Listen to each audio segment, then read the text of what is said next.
Okay, it says I'm live, so welcome everyone. I'm glad that you came today, and I only started 5 minutes late. Anyway, I'm in a much better mood than I was in last week. Let's read some of your comments just to get started here. We see, greetings from Germany. I hope David won't make us wait much longer. I thought David fell off the planet. Finally, he's here. This is good to hear from him again. Shared the live, LOL. He must be waiting for more people to come on. No, I just had to deal with stuff. Black shirt, crazy hair, crazier stories, I hope. Well, sorry if I let you down on the black shirt. Let's go, rock and roll. Good day, David, and all viewers. Greetings from the Netherlands with love. Thank you for all that you do. Hi, David. You look nice today. Hello, everyone. David is optimistic about the arrests and Q stuff. I'm not so sure. Greetings, brother. Lavender for the win. The voice is too low. Oh, look at that. Doesn't it look like it's too low? Okay, let me see what's going on here, folks. Audio, 1, 2. Test, 1, 2. Let me try something, everybody. Hold on a second.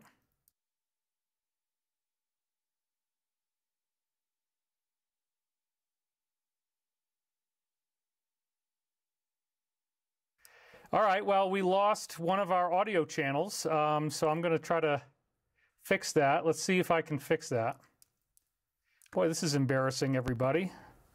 You got to go with what you got, so I'll just crank it up as far as it'll go. I don't know why, but one of my two channels died. So yeah, there's no sound in the right. I'm really sorry about that. We'll have to fix it in post. These are the vagaries of live streaming, folks. It happens. It's very, very frustrating. Those are the kind of random equipment failures that are completely spontaneous. And actually, wait a minute. There is one way around this. If you give me just a second, we might be able to fix this issue. So just hang on. Don't mind me. I'm just going to be over here. Let's see if I can fix this.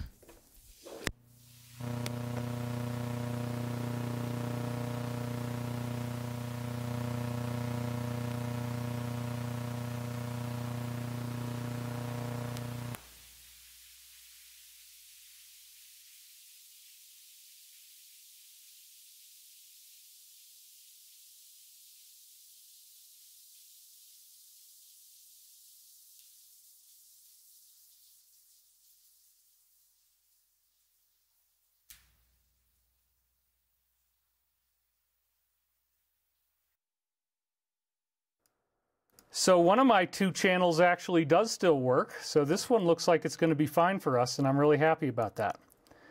Can you guys hear me now in both channels?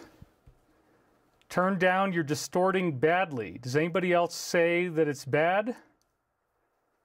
Okay, well, that was from before. I think it should be good now. Does everybody hear it okay now? Turn it back down. It's distorted, no sound. Audio was perfect. Now it's terrible, way overboard. Please turn it down, it's distorted. Lots of feedback.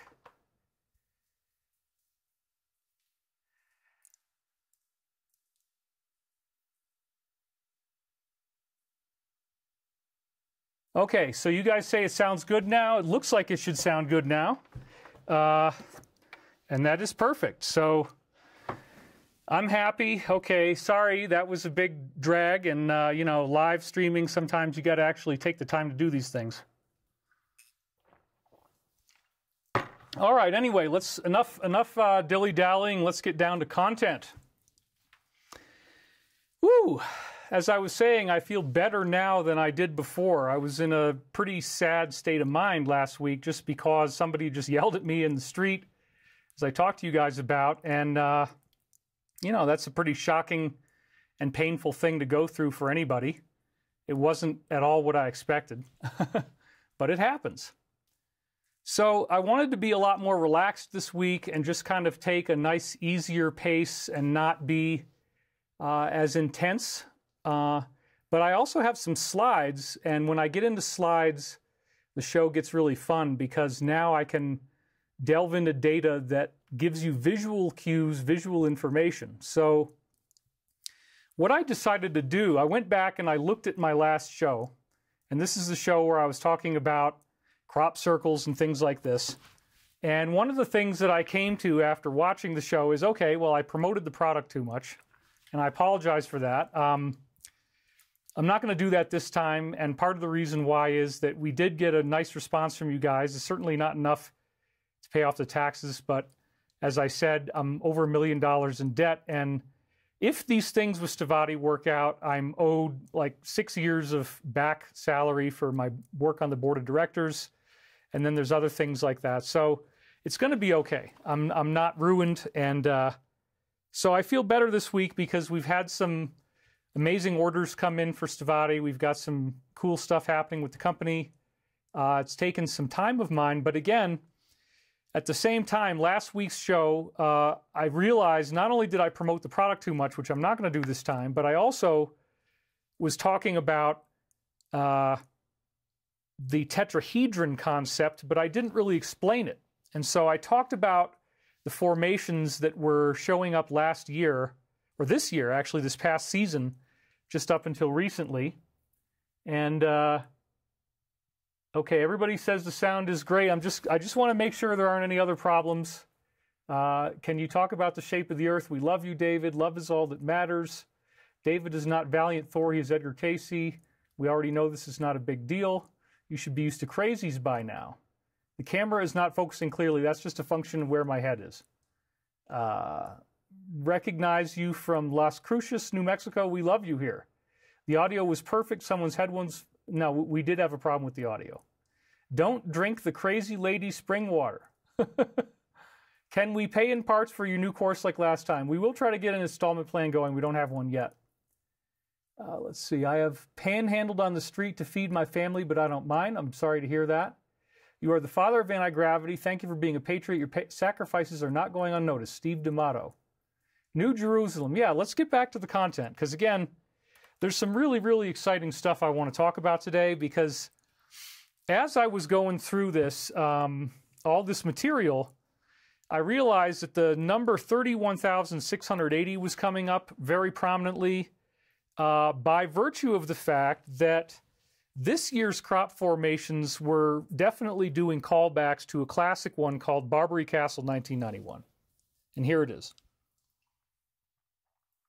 Now, as you probably know, I've done many, many shows on this thing, many presentations on this thing, and in fact, this was, again, what you're looking at here is in wheat. This is a wheat field.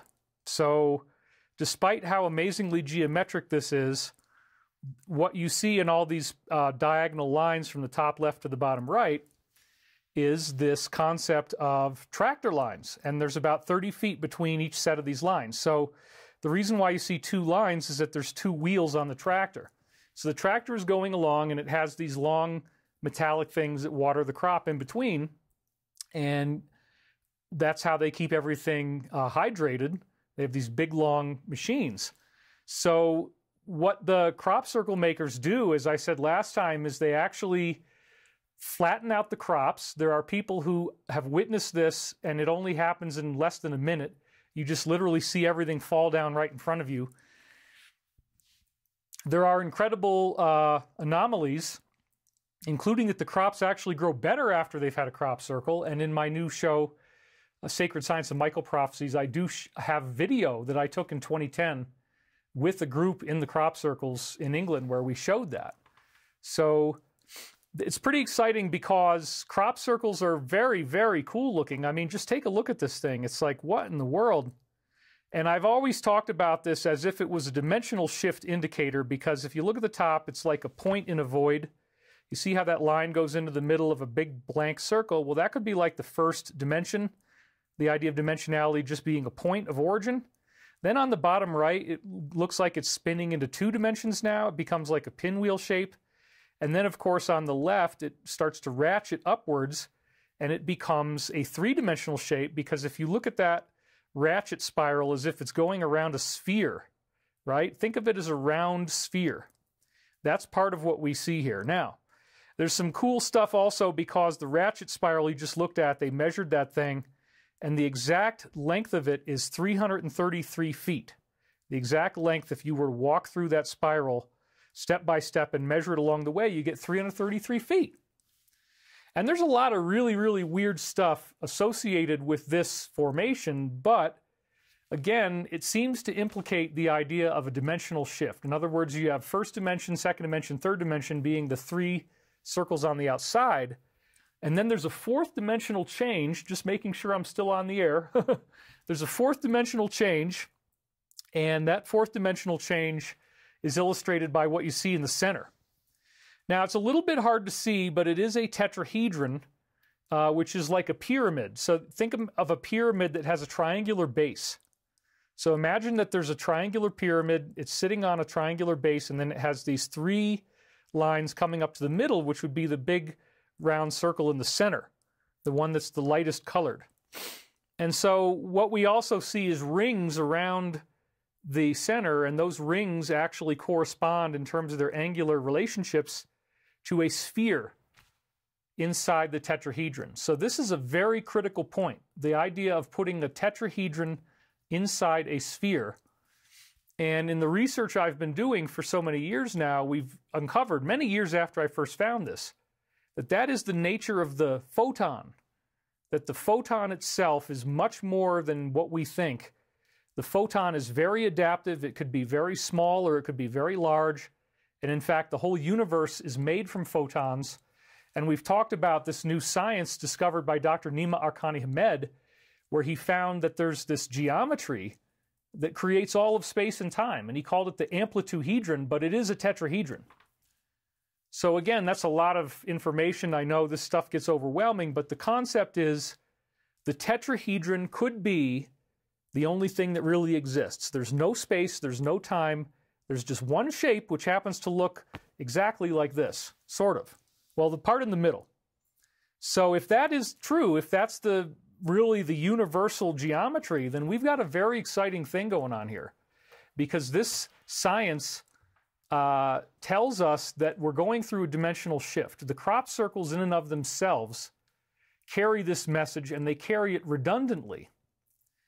Now, when I first started to research UFOs, it was in 1993, and it was the result of hearing about Richard C. Hoagland and the work that he had done with the monuments of Mars. And he found a connection between this crop circle that you were just looking at, which again appeared in July 1991, and the actual angular positions of monuments on the planet Mars. This was very, very fascinating and truly dazzling to me to look at those correspondences and say, well, then he's also got a physics where he's saying that vortex points appear on planets based on this geometry, that as the planet rotates, this tetrahedral geometry is appearing somehow virtually inside the sphere of the planet. So the planet is a sphere. We said, you got to put the tetrahedron inside the sphere. Then we see these vortex points appearing, like Hawaii is at 19.5 degrees north, and 19.5 degrees north is exactly where 3 out of the 4 points of the tetrahedron will be. If you take, for example, the tetrahedron, put 1 point on the South Pole, you'll get 3 more that are all at 19.5 in the Northern Hemisphere. And I'll show you more illustrations of this. I'm just setting it up a little bit. So Richard C. Hoagland found that there was this weird energetic thing going on, and it seemed like the tetrahedron was causing the great red spot on Jupiter, the great dark spot on Neptune. It controlled where the sunspots went on the sun. It controlled where the cloud bands were on Saturn. Lots and lots of interesting stuff, all 19.5 related. So you got to remember, back in the time that I found this book, 1993, Monuments of Mars, he had connected something that was clearly extraterrestrial with monuments on another planet in our solar system and in advanced new physics. And this was all very, very exciting stuff to me. I was really, really thrilled by what Richard C. Hoagland was doing. And I met in his discussion forum in 1996 a man who was into a lot of the same stuff I was into, dreams and synchronicity, this kind of stuff. And his name was Joe Mason. And Joe Mason got me on the phone, and this was actually the night before I had the Archangel Michael contact. So the night I spoke to Joe Mason on the phone was November 9th, 1996. Okay, so this was at the beginning of the internet. It was dial-up internet. Nobody even had broadband. You couldn't even use video. The only way you could really get anything off of the internet that you could enjoy other than text was through audio. And so the radio show Art Bell was the big show, Coast to Coast AM with Art Bell. And Richard C. Hoagland was the premier guy on the show with 20 million listeners. And he was always talking about the face on Mars, that there was a mountain on Mars that looked like a human face. So this was pretty incredible stuff. And the human face was one thing, and I'd seen that going all the way back to the 1970s from stuff that I'd looked at in astronomy magazines for kids. There was an astronomy magazine called Odyssey for kids, and sure enough, it had this image of the face on Mars, and it was quite stunning to me at the time. So yeah, it was a pretty fascinating thing to find out that crop circles had illustrated this weird sacred geometry of a tetrahedron inside a sphere, which is then showing up in planets, and now we find out it's the photons, it's the whole universe is made of this strange geometry. But then I found this guy, Joe Mason, in Hoagland's forum, and he gets me on the phone on November 9th, 1996, and one of the things that he told me really, really blew me away. He told me that there's 31,680 square feet. Somebody just said, all you people are butt jobs in the inside the comments. Okay, well, I don't know if that's really true, but there are trolls in there. You don't need to insult them, though. So anyway, there's 31,680 square feet within the circular areas, and this number actually means the New Jerusalem in passages from the Bible, including the book of Revelation. If you use this science of Hebrew gematria, it turns out that the number 31,680 actually corresponds to the New Jerusalem. Very specifically, there's this whole bunch of stuff in the Bible about the New Jerusalem. And in fact, those passages are very complex, and it's beyond anything I wanted to do in a short live stream like this. However, I will say that this has all been explained in a book called The Dimensions of Paradise by John Mitchell. And so it was incredibly fascinating for me that I have been through reading this book already, and it was very difficult to read. I wasn't really an enthusiastic John Mitchell reader. There's a lot of cool stuff in there, but it's very dense, it's very mathematical. But again, the whole point was that he had found these passages in the book of Revelation at the very end. This is like Revelations 21 and 22. That's the end of the Bible. Revelations 22 is the very last thing there is. So at the very end of the Bible, there's this weird geometric code that they give out in terms of what they call the New Jerusalem. And in the book of Revelation, it gives you all these strange measurements. It's talking about 12,000 of these and 144 of these, and it doesn't seem to really make sense, but then John Mitchell in his book decoded all this. So basically the whole book is made to talk about the importance of this number, 31,680. So you can imagine how blown away I was when I get Joe Mason on the phone after meeting him in this discussion forum, and we're all talking about Richard Hoagland's work together.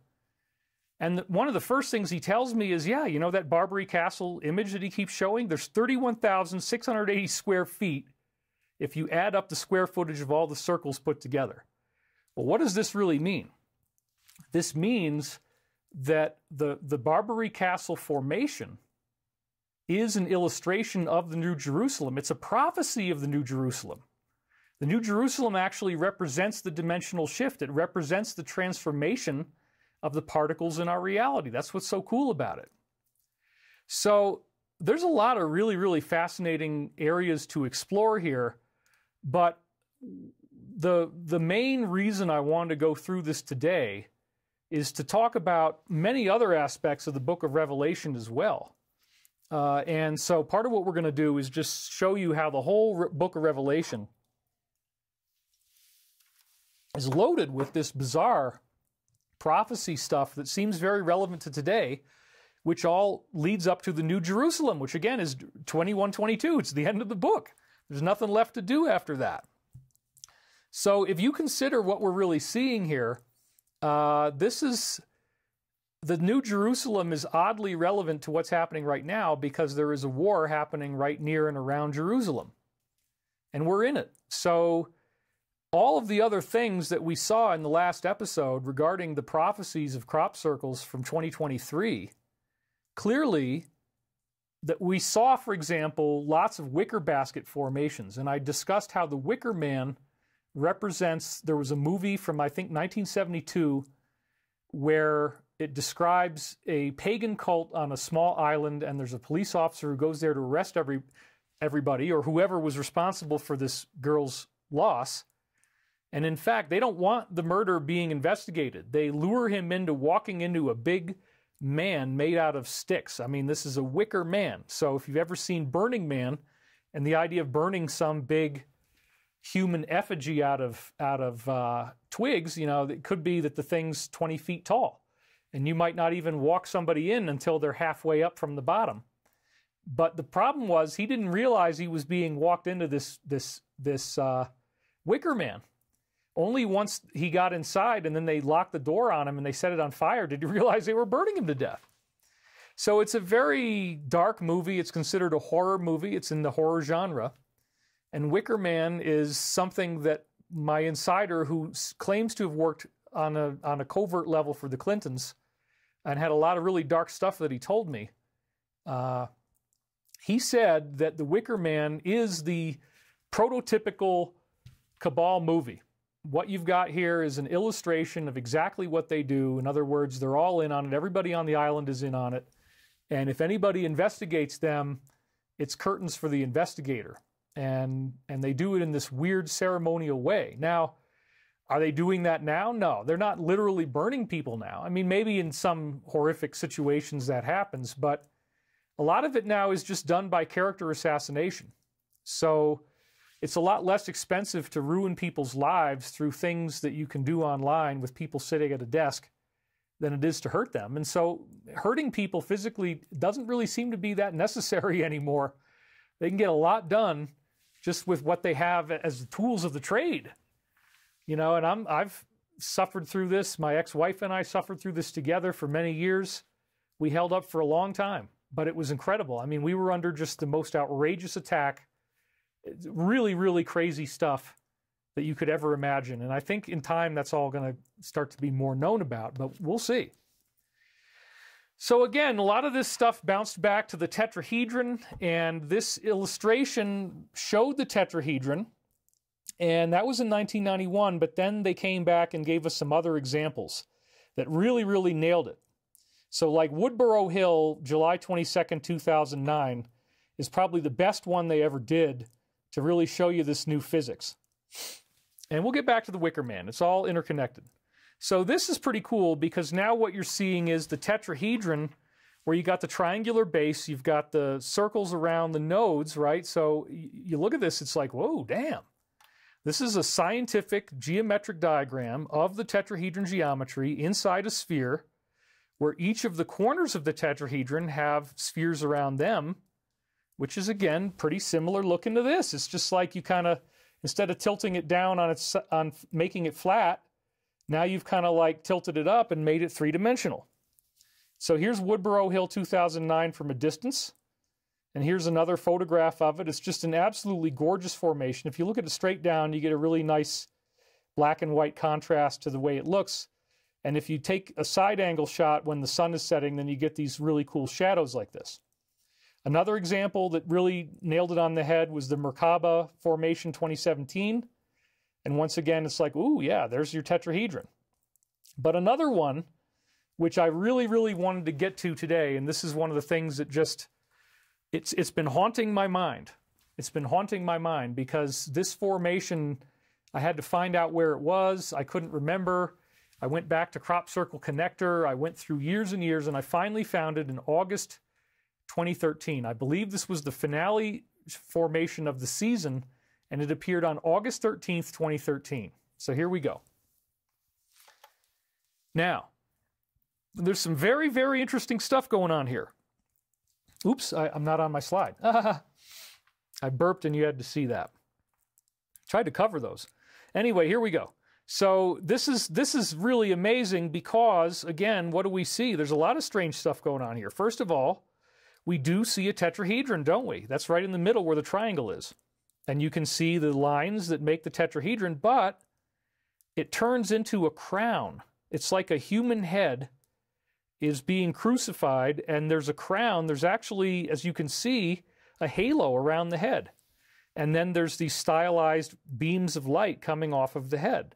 So this looks like it's an image of Jesus, and it might actually even be an image of Jesus crucified. We'll get to that in just a second. Now, there's then a series of circles around it, and this concentric circle motif, again, illustrates the physics, that it's not just one tetrahedron inside a sphere that started the whole universe. It fractalizes out and creates the whole universe. All the universe is made of atoms and molecules, which apparently are photonic in nature. They're ultimately made of photons.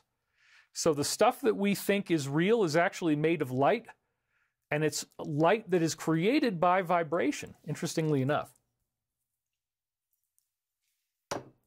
Now, this formation is really bizarre because it actually has a Christian symbolic connotation to the tetrahedron. And so Joe Mason, the same guy who trained me on all this stuff back in 1996, in 2013, he wrote a brilliant article connecting this formation to Salvador Dali's classic painting, Christ of St. John of the Cross. So here is the crop circle from 2013, and here is the image of St. John of the Cross. So what we're seeing is Christ of St. John of the Cross. Sorry, let me say that again. So we're seeing Christ of St. John on the cross on the right and the crop circle on the left. So it's interesting because Salvador Dali's image does create a tetrahedron between the two hands of Christ and the head. And just so that you get a sense of it, this is the whole image, okay? This is the full painting. And this is the detailed view of what we see up at the top. So it's pretty fascinating because it's not just that this crop circle resembles Dali's painting, it's the fact that Dali made this painting based upon an inspiration that he had in a dream where he said that he was seeing a tetrahedron that was the source of the universe, folks. So then he made this illustration based on his dream. So let's go back to that so you can see. Okay, so once again, here is the illustration of the crop formation this was from 2013. And then on the right, we have the Christ of St. John of the Cross. And again, they're very similar, and they seem to have solved Dali's puzzle, as we'll see in a minute here. So again, there's the whole illustration. Here it is up close. And when we look at this formation and we compare it to St. John of the Cross, which is, again, part of what Dali's painting was called St. John of the Cross. Well, here's a stained glass window. It's got St. John of the Cross hanging upside down, which, again, is very similar to this formation. And we also have the image of a pendulum. You'll notice that it looks like underneath St. John there is this pendulum and it's swinging back and forth. Well, that appears to indicate how we're swinging in the balance. History is swinging in the balance. But we're all on the cosmic crucifix as well. That's another part of this, is that we as a planet are going through this cosmic crucifixion. So the crop circle makers seem to have directly endorsed Salvador Dali's vision. So Joe Mason, in this article from 2013, which you're going to see the link to now, he delineated from a Facebook post quotes from Dali where he talks about the dream that he had. Check this out. So you can go and look to this link, and that's where you can read everything I'm about to share with you. By far the most popular of all of Dali's religious works is without a doubt his Christ of St. John of the Cross, whose figure dominates the Bay of Port Ligat. I guess that's what's in the background. The painting was inspired by a drawing preserved in the Covenant of the Incarnation in Avila, Spain, and done by St. John of the Cross himself after he saw this vision of Christ during an ecstasy. At the bottom of his studies for the Christ, Dali wrote the following. Now, this is where it gets really amazing. So This kind of stuff gets me very excited. I'll just say that right up front. Because, again, the tetrahedron is nothing new. Just because Salvador Dali saw this in a dream in 1950 doesn't make it less valuable than the physics insights we're having now. His higher self, whatever creates his dreams, already knew that this is what the universe really is like. So here we go. He says, in the first place, in 1950, I had a cosmic dream in which I saw this image in color, and which in my dream, it represented the nucleus of the atom. Okay, so remember all this. 1950, cosmic dream, color image of the nucleus of the atom. And this is what he saw. So this is the actual Salvador Dali illustration of what he thought was going on and what he was seeing in his dream. So first of all, it kind of looks like a flying triangle on the right there. It's a typical type of UFO. But then on the left, yeah, we have what really does look tetrahedral. There's three nodes. In this case, there's two on the top, one in the middle, and then kind of a tail coming off of it on the bottom. Now, the one in the middle is different colored than the other two, but it does still look tetrahedral. And the one in the middle seems to be shooting out more stuff. But he said this was the nucleus of the atom. Isn't that bizarre? Then he goes on. At the bottom of his Studies for the Christ, Dali wrote, again, we're just repeating this, it's representing the nucleus of the atom. Then he said, the nucleus later took on a metaphysical sense. I considered it to be the very unity of the universe, the Christ. In the second place, when, thanks to the instructions of Father Bruno, a Carmelite, I saw the Christ drawn by St. John of the Cross, I worked out geometrically a triangle and a circle, which aesthetically summarized all my previous experiments, and I inscribed my Christ in this triangle. So yeah, this is stuff that I like to geek out on, because what we see is that Salvador Dali is telling us that the whole universe is made of this Christ consciousness, and he was looking at what the Christ consciousness actually was, and he was seeing it as the nucleus of the atom. So now it's associated with the New Jerusalem in these various crop formations because, again, Barbary Castle 1991 had 31,680 square feet in all the circles. And 31,680, if you read the whole book, Dimensions of Paradise by John Mitchell, the whole book is basically about this number and how this number was in the Bible in code from Hebrew gematria. So you take each of the letters, Aleph, whatever they are, they each have a number, and these are fixed. They don't change. So you know, okay, the first 10 numbers, 1 through 10, are the first 10 letters of the alphabet, and then it starts going up by 10.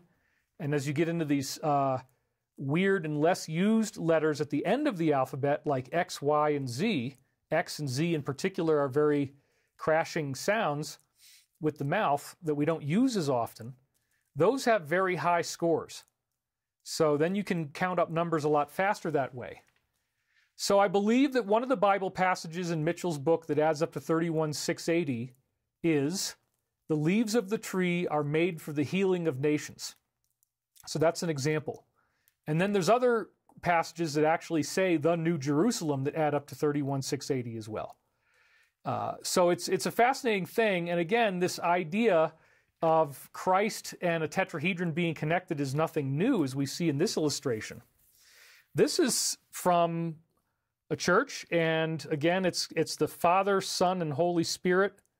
As we see, this is very much connected to Kabbalistic illustrations, and that's really kind of what it is. It's the bottom of the Sephirotic tree of life from the Kabbalah, which is the Jewish mysticism and this tradition about the geometric pattern that we saw last time in the crop formation. So again, Salvador Dali's vision says that this is the nucleus of the atom, but that it's also the essence of Christ. And now the crop formations are showing us this weird new physics, and I decoded the physics. I figured out what the heck is going on. So now I want to again review for you how the crop formations of 2023 were showing us this same pattern. So I talked about this one, for example, and I said, yeah, it looks like a propeller, and it could be free energy because instead of it being wind power, it's more like the barrow on the left. And those barrows are powered by earth energy. They're powered by geomagnetic currents. So with that kind of earth energy in place, you don't need anything else. The barrow itself there actually will create energetic healing. So if you were to go inside these, and that's what they used to do, they'd have a little room you'd go into. You meditate in there and you actually experience healing. It will actually cause you to get healthier. Your wounds will heal, bodily problems will heal, cognitive issues will heal, you get a psychological healing. And again, if you see how they're connected to each other, it's right there. Whoops. Yeah, there we go. So the propeller, it looks like propeller, but it's also got waves of energy coming off of it. And again, it's got this very tetrahedral shape. We talked about the fleur-de-lis pattern, this kind of womb, as I was saying it was. And that, again, there's a lot of stuff we can do there with the tetrahedron and how the three leaves coming together are tetrahedral. They make a series of these little triangles. And it's the same kind of stuff. You got this leaf pattern. Now, this and one other shape, I didn't have time to get the slide together, but this and one other shape add up to Michael, which is the Hebrew word for Archangel Michael, M-I-K-A-L, in Gematria, believe it or not. The actual number of different squares that we see and the different individual shape elements that we see with this plus one other formation, one of them was 47, the other one was like 117 or something like that.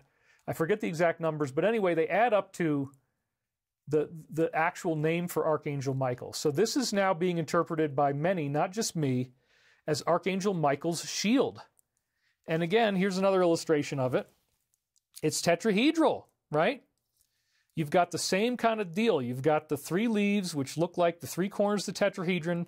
You've got this bendy shield with the geometry on it, which is, again, wicker basket geometry.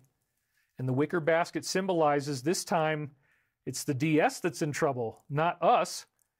All the lights are pointed on them, and some of these other formations keep showing you the all-seeing eye, that the light is now on them, the periscope is pointed to them, and we even had the symbol of NATO show up in the midst of all these wicker basket formations. And again, the wicker basket is associated with the overthrow of someone. Now, in the past, in the movie, it's the guy that's investigating them, but I think the tables are turning now. So we also talked about this formation, which was another example, yet again, of the same thing I've been talking about, the tetrahedron geometry inside the sphere, and it was a callback to the first illustration used for the circular magazine made by the guys who started the crop circle connector, one of whom is named Mike Green. So I want to talk a little bit about this 19.5 thing that Richard C. Hoagland was so into. This is the diagram I was alluding to of his tetrahedron as it appears inside a planet. So the 19.5 degree point, in this case on the red one, is again north of the South Pole. So you put the point on the South Pole, then you got three vortexes that are at 19.5, and they're all 120 degrees apart from each other, because that's what a triangle does. It cuts the circle up into three equal pieces that add up to 360. Now, what you were just looking at in these crop formations looks a lot like sp3 electron orbitals. Look at that. You can connect the orbitals together, and boom, you've got your tetrahedron again. Isn't that really fascinating? So these are not just theoretical concepts, folks. These are actual real-world physics principles that iterate into our reality, such as the sp3 electron orbitals. But it's also doing this really weird stuff on planets. And again, this data originally came from Dr. Tom Bearden. And Bearden is a retired lieutenant colonel from the U.S. Army Military Research and Development. And he's done some amazing, amazing stuff. So Hoagland's thing was all about, let's look at the crop circles and see what they're telling us about this tetrahedral geometry. So we have the Barbary Castle 91. He talked about this a lot. And again, we mentioned the 31,680 square feet. Now, when I got into Richard C. Hoagland's discussion forum, one of the things that Joe Mason told me was very amazing, and it was this. Genesis 8:4 describes the Ark of the Covenant as appearing on the 17th day of the 7th month. And interestingly, it was on July 17th, 1991, that this all-important formation appeared. So the Ark of the Covenant appeared on the 17th day of the 7th month. And here it is, July 17th, 1991. So this apparently does represent the Ark of the Covenant. Well, again, this is all symbolic, and the Ark of the Covenant was a very powerful device that Moses had created, which led to things like that they were able to melt a wall into liquid. The bricks just melted down like they were liquid. The Ark of the Covenant creates incredible power, and whoever is using it is essentially in a godlike state. And again, I believe that when you look at the Michael Prophecies and what I just spent the last 2 years doing, working on 7 books that are now completed, thank God, and they are available at https://thedisclosure.com. I do want to get that in there. I'm very proud of what I've done because they keep showing us this physics, and then Richard Hoagland got stuck on the tetrahedron, but they also illustrated things like the cube in the sphere. So it's all the geometries, all these 5 Platonic solids that factor in. And in fact, that's what we see. There's a whole new science that the crop formations were indicating exists, where we now build the universe off of photons, but we see photons as geometric resonance points in the etheric medium itself. So these are actually vibrations in the ether, and that's illustrated in some of the formations. So here's another one that kind of shows a stylized tetrahedron in a weird and interesting way. And there's also spirals going in that are correlated with DNA in other formations we can talk about. This is where you see the sound vibration concept coming in. And again, the key is fluid dynamics. As I've said so many times, this particular image is what we see from the vibration of a liquid, and normally the liquid would just look white if you looked at it in this particular method, but then when you vibrate the liquid, it turns into this. Now, why is it doing that? It's doing that because there's particles in the liquid, and you vibrate it with a pure sound frequency like one of the white keys on the piano. And with just that alone, with nothing else except the white keys on the piano, these pure sound vibrations, you play the vibrations into this liquid, and the particles now arrange into this geometry. So this appeared to be, as I started to speculate on what Hoagland was doing and then eventually became one of his colleagues, we were speculating on, okay, well, how do you get this 19.5 degree phenomenon, which I'll now talk about. So we have another illustration of a cymatics where you again see the tetrahedron. This is just a liquid in vibration. And so the theory is, okay, these are pressure currents that appear in both liquid magma and in the atmosphere. And so again, this is my illustration based off of Richard C. Hoagland's diagram of the 2 interconnected tetrahedrons, or the Merkaba, which the crop circles are showing us over and over again. So we see this again appearing at 19.5 degrees north or south, and there's a bunch of examples of this. Sunspots always seem to cluster around 19.5. So here's just a typical picture of sunspots, but then, whoa, when you put the tetrahedron in there, you notice that the sunspots are very neatly appearing right along where these energetic node points are. And again, the basic idea is that there's something that makes the planet or makes the sun, the gravity itself that's flowing in is fluid-like. Now, when I say flowing in, wait a minute. Isn't gravity pulling us down? The new model is that gravity is pushing into the Earth. Gravity is the energy that makes the Earth and makes all the atoms on the Earth, and it's pushing in all at once from every direction. And so it's a fluid-like energy, and as it's flowing into the Earth, it actually creates these fluid vibrations, similar to what we see in the vibration of the fluid, creating those sand patterns we just saw, the patterns of the triangles. It's very interesting that apparently the sun is doing this, right? Because here it is. There's your tetrahedron, there's your sunspots, and sure enough, they all appear right around where the tetrahedral points are. Here's another illustration showing how they cluster right around these areas. Jupiter's Great Red Spot is the classic example Richard was always going into. Isn't it weird that if you drew the tetrahedron in there, right where this storm exists. It's been spinning in the same place for 400 years since the dawn of the telescope in the 1600s. It's never moved, and it's right at the 19.5 degree latitude. Whoa, okay, that's pretty weird. We also see cloud bands that appear on Jupiter around 19.5. As you can see in this illustration, there's one below the equator and above the equator, and it's a darker color. And here it is again, and here it is again. We also see cloud bands on Saturn. Once again, notice there's a sharp delineation in color between the light-colored area and the darker-colored area, and the boundary is right around the 19.5 degree point. It's amazing. And there it is. You can see it's on the top and the bottom. Neptune has a great dark spot as well, and once again, boom, it turns out, I mean, they didn't quite put the rings on right here, but it is, again, exactly at 19.5. And then we also found that there was this night side glow of Venus, and the glow is geometric. So what you see on the left is these charged oxygen particles, and the oxygen particles are glowing. And there's much more of this charged oxygen in Venus's atmosphere. It's increased by like 2,500% over just a couple decades.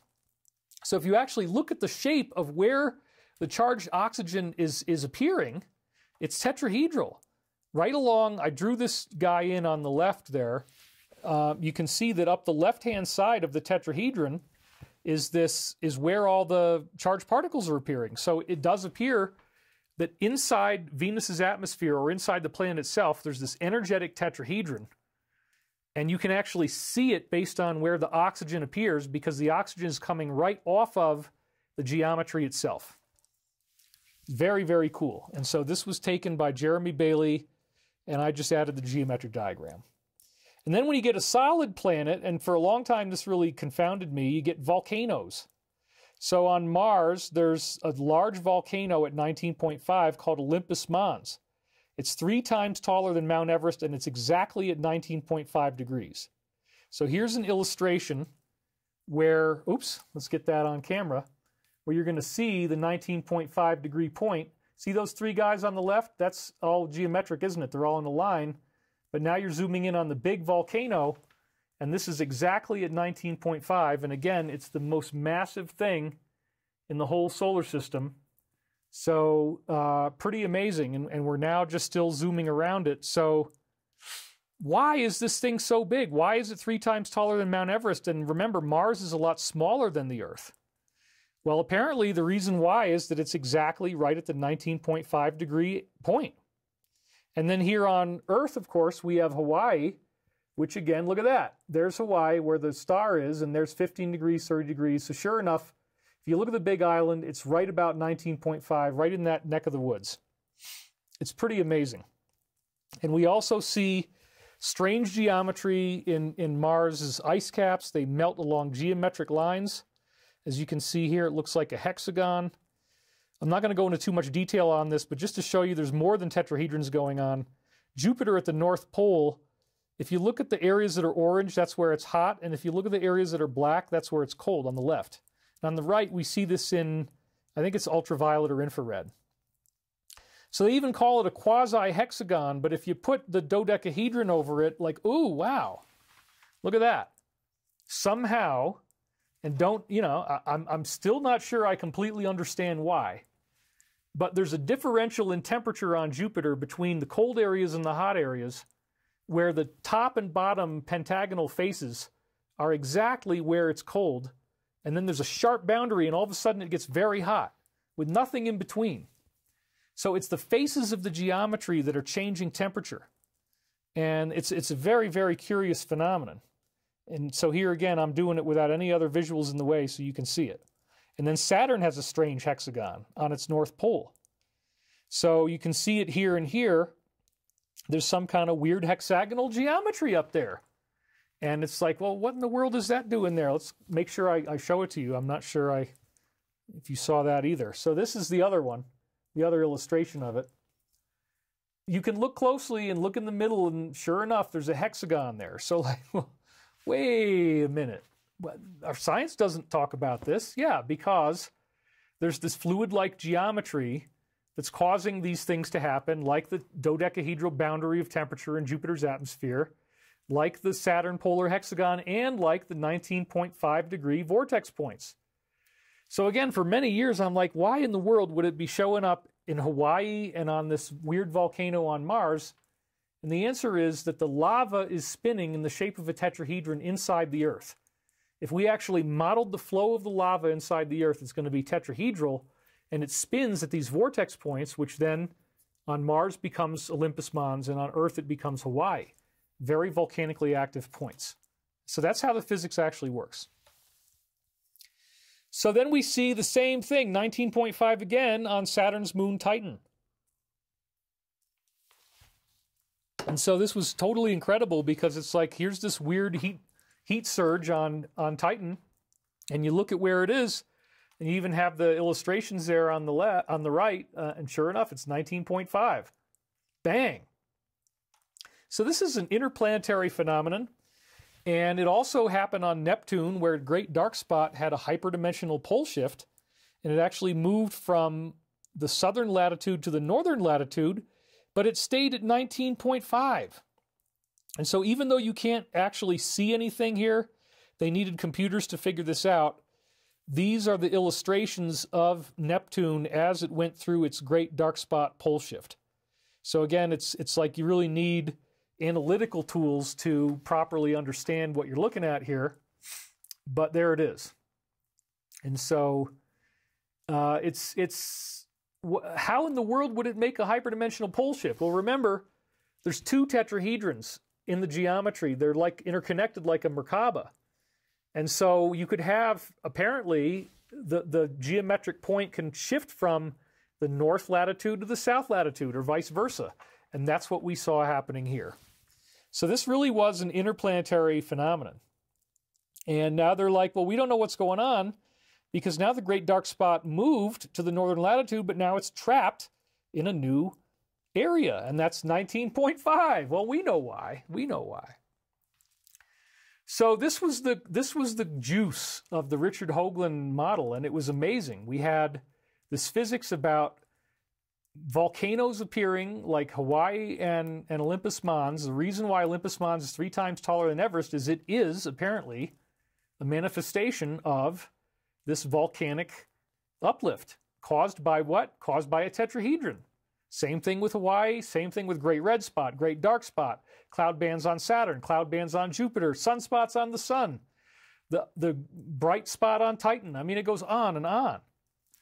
So then when I found Joe Mason, and we were all just really excited about this, and Hoagland had only really taken it where we got Barbary Castle 1991, this amazing crop circle, shows us a tetrahedron, and we see it on planets. Then I meet Joe Mason, and he's telling me, wait a minute, you got to remember Dali's vision. And Salvador Dali saw that this was not only the nucleus of the atom, but it was actually the Christ consciousness itself. Isn't that weird? So at the end of the book of Revelation, it uses this number, 31,680, in code, which means the New Jerusalem. And this number again appears as the square footage of all of the rings put together inside Barbary Castle 91. And I believe that prophecy, the reason why they did that in 91 was meant for us to understand now, because there's problems happening right around Jerusalem right now. And all this year's crop formations clearly wanted us to go back and look at Barbary Castle 91 again, because they all show you the tetrahedron. So in order to set up why 31,680 is so critical in the book of Revelation, I want to talk about some of the very strange things where this might not be as obscure of a book as you think. So this kind of stuff is a little bit disturbing, but I want to bring it out because I think it's very significant. And again, Michael has told us we're not going to be experiencing catastrophic Earth changes. So back to the slide now. I'm so used to telling somebody to change slides, I do it to myself. Isn't that funny? So the first thing, which I'll probably talk more about next time, and I'm not going to do it this time because I just didn't have enough time to put a lot of stuff together, is the collapsing of 2 olive trees and or lampstands in the book of Revelation. And I wrote an article series called Revelation on the Revelation. It's way back in my early website writings from maybe like 2001 or thereabouts. Maybe even earlier than that. And I propose with some pretty compelling scriptural evidence that the collapsing of the olive trees or lampstands is the two towers of 9/11. And again, I want to get into this more, so I've left some things for next time. And this is a big discussion. It's hard to get it all in. But suffice it to say that if you go into the book of Revelation, you read about the collapsing of these two pillars. It's like, I wonder, is that 9/11? Well, there's another thing in the book of Revelation that's very strange, which is that they have locusts with breastplates of iron and the heads of men. And this, to me, is an illustration of fighter jets. If you were, John the Divine, and you have this revelation, and then it becomes called the book of Revelation, you're trying to write what you're seeing, and you're seeing dreams, and these dreams are showing you iron flying objects, jets, fighter jets. What would you think they were called? Well, okay, let's see. I don't know anything that flies except a locust. I guess it's some kind of locust, but it's made out of steel or iron, so we'll say it's got breastplates of iron. But then I look and there's this canopy and there's this glass and there's the head of a man in there. So, locust with breastplates of iron and the heads of men. Now, it's pretty darn ironic that this is in there because it seems to be clearly prophetic of fighter jets, but in addition, they have the power to sting like a scorpion. And then the sting hurts men for 5 months. The sting, like a scorpion, that hurts you for 5 months.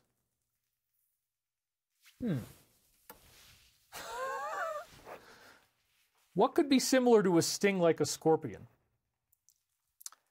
What could be something that doesn't cause damage right away and could be a product of the military-industrial complex, the same folks who brought you fighter jets? Could they use a non-military type of system?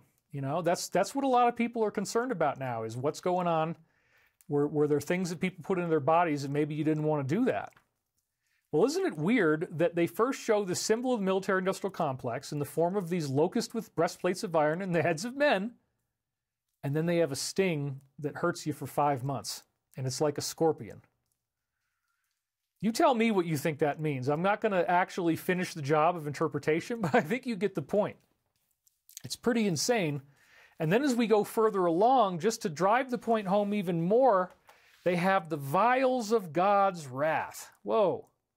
Now again, the book of Revelation also has catastrophic prophecies in it that are of the nature of what looks like a pole shift.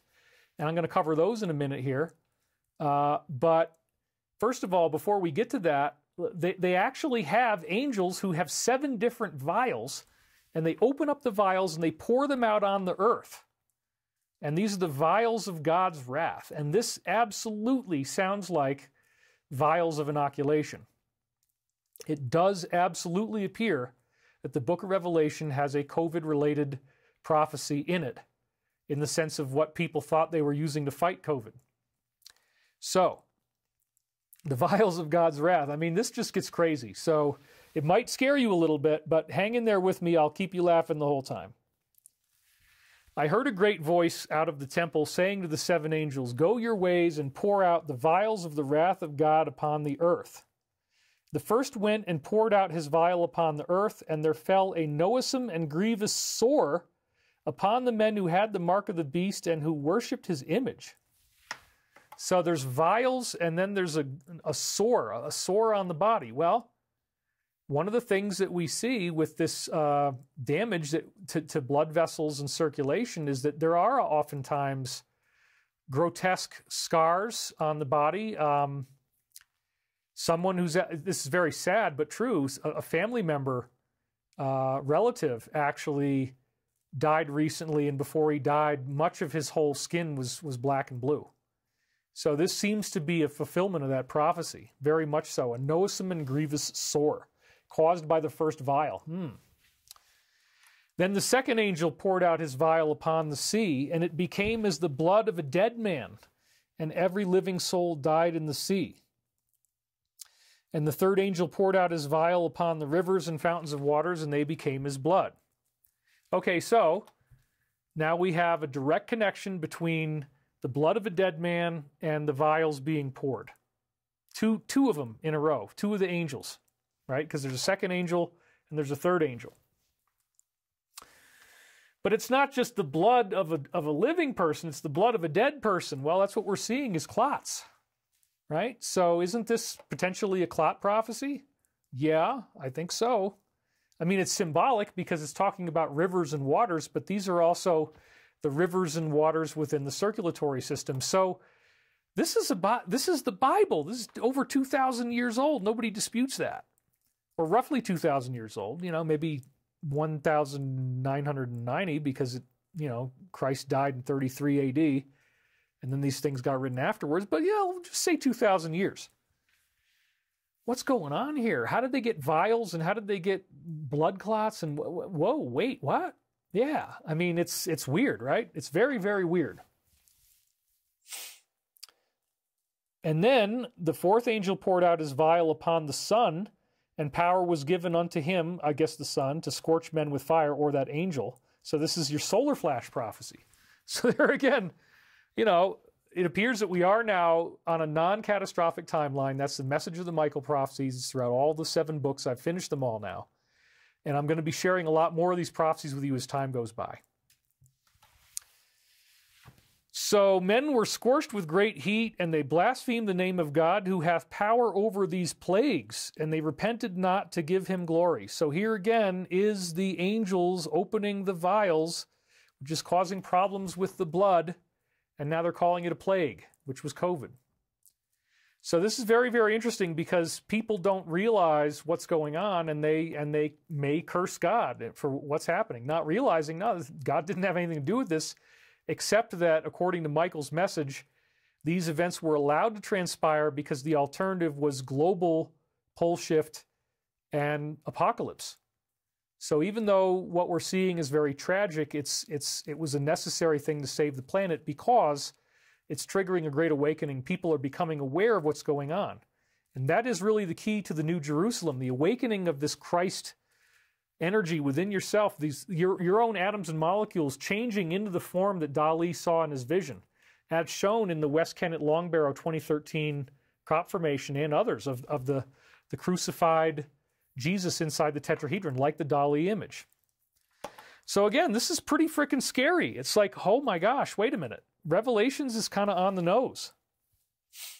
And then it says, the fifth angel poured out his vial on the seat of the beast, and his kingdom was full of darkness, and they gnawed their tongues from pain. There's a lot of that going on right now. They blasphemed the God of heaven because of their pains and their sores, and repented not of their deeds. Well, yeah, there's a lot of pain associated with this stuff. It's very, very sad, and here it all is in the Bible. So then it says, the sixth angel poured out his vial upon the great river Euphrates, and the water was dried up. The way of the kings of the east might be prepared. And then he sees his demonic vision. Well, first of all, even before we get to the demonic vision, the water dries up. This could very well be a Nord Stream pipeline prophecy once again. And there's a lot of those in Michael Prophecies as well, from 1990s. I saw 3 unclean spirits like frogs come out of the mouth of the dragon. So this is demons. These are ugly-looking demon humanoids that look like frogs.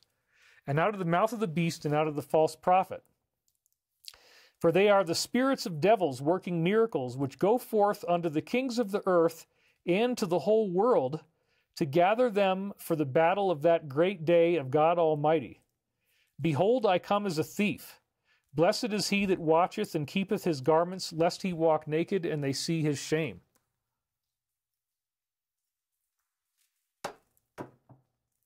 So, very important is the first 2 lines here.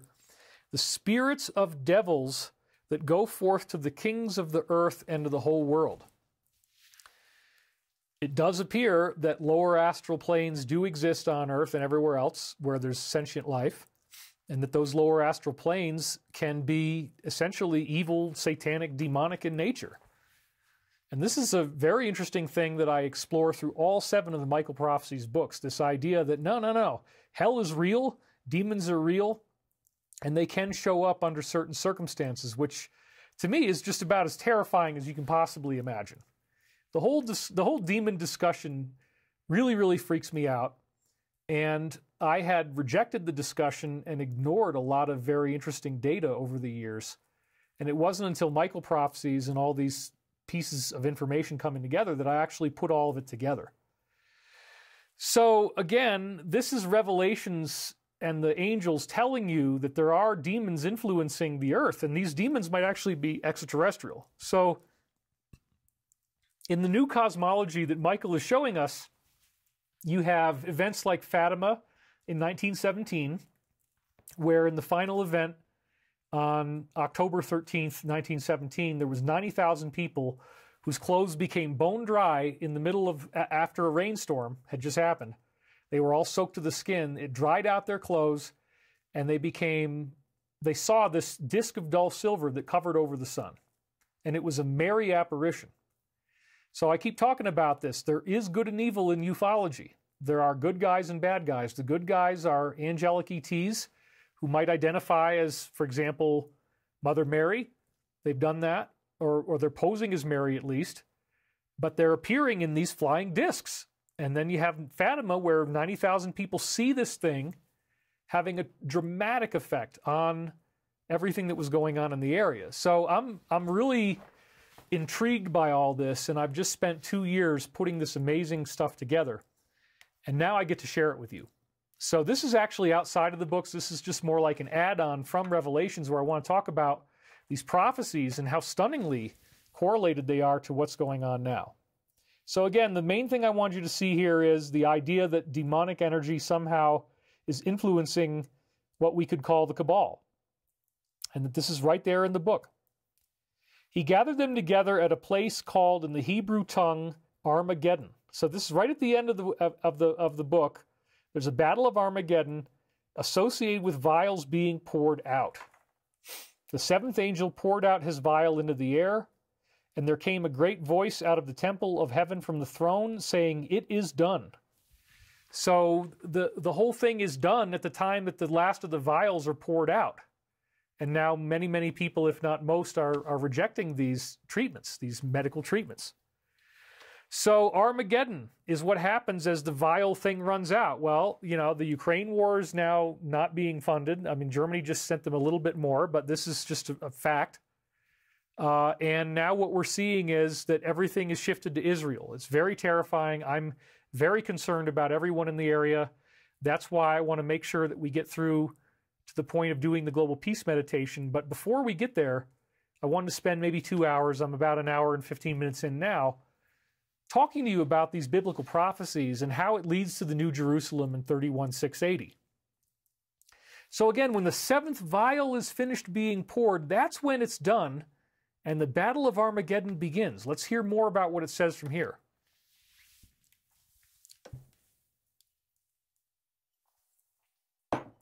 This is where you get a disaster prophecy. That we're not going to have this, actually, so don't worry about it. But this is what would have happened on different timelines. There were voices, thunders, and lightnings, and there was a great earthquake. Such has not been seen since men were upon the earth. So mighty an earthquake and so great. Now, is there really going to be a catastrophic earthquake? No. There's a lot of stuff in the book of Revelation, and Michael used extensive amounts of prophetic future accuracy to tell us, no, we're not going to have earth changes. You guys earned your lessons. You learned your lessons and you earned your lessons. You don't get to have to go through this now because you're going to have a planet-wide energetic activation where everybody gets to go through this activation of the Christ consciousness within the atoms and molecules of your body. Your DNA is actually changing into this sacred geometry that they're showing you in the crop formations. It's becoming more crystallized. It's changing your DNA. It's changing how your mind works. So at this point in the book of Revelation, where they say the 7 vials have been poured out, and then they're also talking about how these dark entities are controlling the kings of the earth, now they go into detail with this metaphor of the whore of Babylon. And what's so weird about this, getting back to the slide now, is that the Whore of Babylon has a crown of 10 spikes. And this may actually, and there's a lot of people, I'm not the only one who said this may actually represent Lady Liberty. And not that America is bad, but that the cabal captured this country and is using this country by proxy to do a lot of things that are negative. And that's what this whole battle has really been about, is the battle between the Alliance and the cabal, is the fight between good and evil as far as I'm concerned. And the Alliance representing, you know, militaries and intelligence agencies that were from the military-industrial complex but have now broken away. And instead, they're finding their seat in resisting against this. And we still have not really ever gotten a formal public acknowledgement of who they are, what they're doing. But if you remember, in many other videos I've shared over the years, I was briefed on this back in 2009 by Dr. Pete Peterson. And he was telling me, yeah, there's these guys in skiff rooms and they're planning out the arrest and defeat of the deep state. Now, I'd heard about this in my own readings from Archangel Michael from 96 through 99, 2000. And that's what these 7 books are, is I had to take all that material from 96 to 2000, compile it together. And it took 2 years of my life. And I was so busy, I didn't have time to do videos. And I was instructed that I couldn't do videos until it was over. So it feels so good to be back in the chair and to be able to do this and not just be writing books. But again, when we look at this concept of the Whore of Babylon, that she's got a crown of 10 spikes on, a lot of people have speculated that might represent the U.S. And there's some very leading statements in that direction. So let's do this. This is now, we're into chapter 17, and we're going to go through selected bits of verses 1 through 18. There came one of the 7 angels who had the 7 vials. There they are again. It's right at the end. He said, "It is done." And he talked with me and said, "Come here, and I will show you the judgment upon the great whore who sitteth upon many waters." Whoops. Let's get back to that again. It takes time to get there again. Okay, I didn't want to lose this. I didn't realize that was the last slide. So, yeah, it's a weird metaphor. The Bible is talking about a prostitute. Yeah, it's in the book of Revelations, and we now have this widespread understanding of things like, you know, Me Too and all that stuff. There's been so many of these exposés now, and there is a widespread perception of this sort of parental entity that was running our various aspects of society. You know, some people still want to believe it's a positive, but there's a lot of negatives out there, and those negatives keep increasing. And so this woman sits on many waters, and that is actually talking about an international coalition. It's not just the U.S., but the U.S. would be, let's say, one head of whatever we're talking about here. So it gets very, very personal. So she's sitting on the waters after the 7 vials come out. Check out how interesting this gets. So the kings of the earth have committed fornication with her. And, you know, now we're seeing that everybody seems to have lied about some very, very significant things. In other words, is this safe for you to take? And it may not have been. And the inhabitants of the earth have been made drunk with the wine of her fornication. Whoa.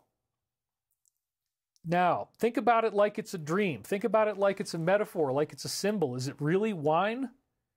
Or is it a liquid substance that people might have taken in not by drinking, but by ingestion through another means? And they were just talking about vials. The inhabitants of the earth have been made drunk with the wine of the whore's fornication. It's the inoculations. It is. It's got to be. What else could it be? You see what I'm saying? It's like and it does cause people to have cognitive issues, right? So this is incredibly fascinating. Again, Michael says that by us going through this, by Memorial Day 2025, we're going to have had this profound change where everybody will be able to heal whatever damage they've had if you were unlucky enough to be involved in this. So I do not see it as a doom sentence at all. I would say just live as healthily as you can, eat the best diet you can, drink as much clean, pure water as you can, stay away from sugar and wheat as much as you can, and you do those things and you fast occasionally, and there's a lot of other remedies out there that do seem to help. You just got to hang on till mid-2025. It's not very long. It's a little over a year and a half. And I really do believe that once this comes to pass, Michael in these books has talked extensively about a solar change that's not catastrophic. There will be a solar release of some kind, and this apparently is associated with when these ET brothers and sisters who are human looking will return in mass sightings. So we are going to get the rapture or the ascension without the disaster, without the pole shift, and without everybody having to die and be rescued by these human beings in their ships. Instead of that catastrophic Noah's Ark scenario, we're going to get to see it all play out right here on earth, and it's because we have been drunk with the wine of her fornication. It's because of this campaign. And remember, they're pouring out vials. They're pouring out vials. And then they say that we're drunk with her wine. So let's go on from here, because this is incredible. He carried me away in the spirit into the wilderness, and I saw a woman sitting upon a scarlet or blood-colored beast, blood red. Uh-oh. Full of names of blasphemy with the 7 heads and the 10 horns. So once again, it's the symbol of probably America and the cabal in general. But again, America's going to be fine. We just got to clean up a little bit here. The woman was arrayed in purple and scarlet color and bedecked with gold and precious stones and pearls, having a golden cup in her hand, which again is a liquid and it symbolizes something, full of abominations and the filthiness of her fornication. That again is the wine that we're drunk from, right? And upon her forehead was a name written, Mystery, Babylon the Great, mother of the harlots and abominations of the earth. And before I cut away, isn't it interesting going back to the top that she was dressed in purple? Purple. Now, I mean, I've got a kind of purplish shirt on, but that's the Christ consciousness color. But it's also, purple is very much correlated with something that's been going on a lot right now. And there's a symbol associated with purple. And so here we have this harlot, and she's got the purple color, and she's also blood red. And then it says again that she's got this cup in her, and it's filled with the abominations and filthiness. So this is not something that's safe, right? And mystery, also she's called Mystery on her forehead. So the location of the mark of the beast is associated with mystery, because you don't really know what they're doing. They don't tell you what they're doing. They lie and they lie and they lie, and people just can't imagine the scope of the lying, that this is actually what we're seeing. So mystery and the mother of the abominations of the earth. All of this is associated with vials being poured out and the drunk on the wine of fornication. So once again, I saw the woman was drunk with the blood of the saints and with the blood of the martyrs of Jesus. So this is a representation of evil. And again, that symbol is at the end of book 7. The final dream I have at the end of the Michael Prophecies, there's a couple more that kind of round it out about hover cars and stuff, but the big finale, which I will share at some point, because I'm going to go through all this eventually, is the shattering the queen dream. And the cabal is presented as this woman. And this is the harlot. I believe this is all biblical, and that's who she symbolizes, what we're reading right now. So she's drunk with the blood of saints and martyrs for Jesus. Well, that's exactly what we see. These guys are anti-Christian, and they really don't like it, and they want to come down on you about it. And so maybe the reason for this is that they're working with the opposite side of the coin, you know, and those entities don't really like what's going on, because if they lose, they die. The demons, the lower astrals, the ghosts, these dark entities or shadow beings, whatever you want to call them, they do exist apparently, and there are ways in which you can see them, but it can only be done through the most sadistic and lethal methods.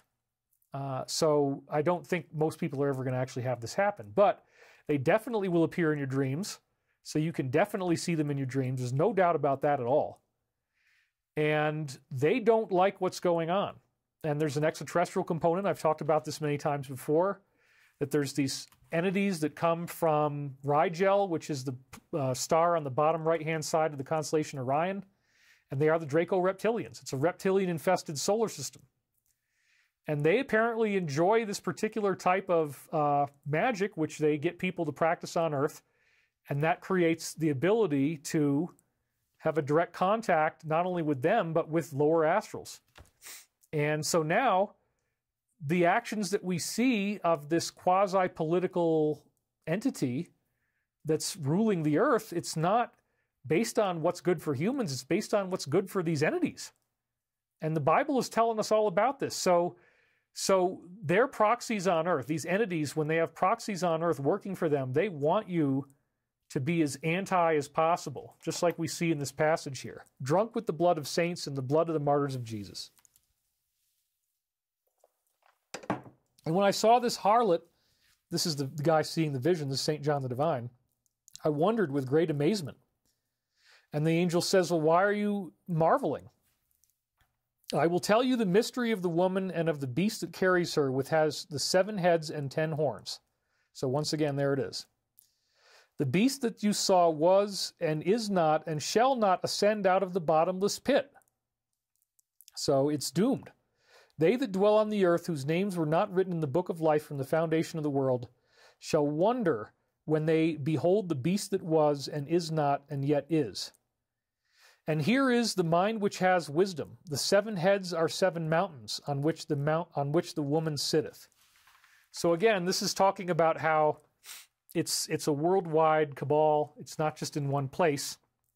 And the idea that some people are not going to be written into the book of life, well, that was the catastrophic timeline. But what Michael is saying now is that everybody is going to make it. As long as you can live through this for the next year and a half, you're going to make it. And you'll be able to be healed. Because something energetic is going to happen that destroys these plans to cause mass death. You're not going to be dying, you're going to be able to be healed. So that's a very big part of the message, which I'll be sharing over and over again as time goes on. And he saith unto me, the waters which you saw where the whore sits are people and multitudes, nations and tongues. The 10 horns which you saw on the beast, these shall hate the whore, and shall make her desolate and naked, and shall eat her flesh, and burn her with fire. Now, this is not what you want to do. But the problem is that these people end up committing atrocities. They do things that cause others to become very angry at them, and this mob mentality takes hold.